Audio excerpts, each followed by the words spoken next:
Peermade UDF സ്ഥാനാർത്ഥി advocate Cyriac Thomas മുൻ മുഖ്യമന്ത്രി ഉമ്മൻചാണ്ടിയുടെ ഓർമ്മകൾക്ക് മുന്നിൽ പ്രണാമം അർപ്പിച്ചുകൊണ്ട് തെരഞ്ഞെടുപ്പ് പ്രവർത്തനങ്ങൾക്ക് തുടക്കം കുറിച്ചു. സമൂഹത്തിന്റെ വിവിധ മേഖലകളിലെ പൗരപ്രമുഖർ, രാഷ്ട്രീയ, സാമൂഹിക, സാംസ്കാരിക മേഖലയിലെ പ്രമുഖർ എന്നിവരെ നേരിൽ കണ്ട് അനുഗ്രഹം വാങ്ങി. വെള്ളിയാഴ്ച രാവിലെ ഏലപ്പാറ ജമാഅത്ത് പള്ളിയിൽ ചെറിയ പെരുന്നാൾ ചടങ്ങിൽ പങ്കെടുത്ത് വോട്ട് അഭ്യർത്ഥിച്ചു. തുടർന്ന് ഏലപ്പാറ കോൺഗ്രസ്, പീരിമേട് ബ്ലോക്ക് കമ്മിറ്റികളുടെ നേതൃത്വത്തിൽ നടന്ന തെരഞ്ഞെടുപ്പ് യോഗങ്ങളിൽ പങ്കെടുത്ത് സംസാരിച്ചു. തെരഞ്ഞെടുപ്പ് യോഗം ഡീൻ കുര്യാക്കോസ് MP ഉദ്ഘാടനം ചെയ്തു.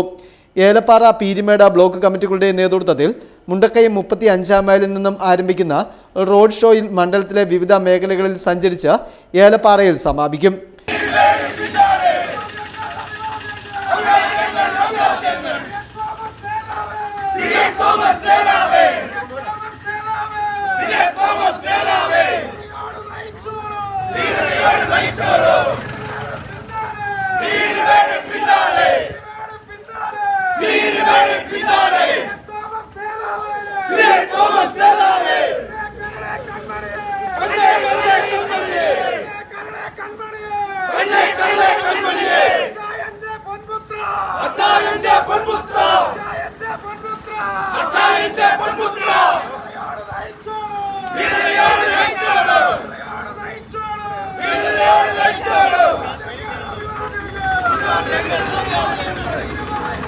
ജില്ലാ, ബ്ലോക്ക്, മണ്ഡലം നേതാക്കന്മാർ, ത്രിതല പഞ്ചായത്ത് അംഗങ്ങൾ, പോഷക സംഘടനാ ഭാരവാഹികൾ തുടങ്ങിയവർ റോഡ് ഷോയിൽ പങ്കെടുക്കും.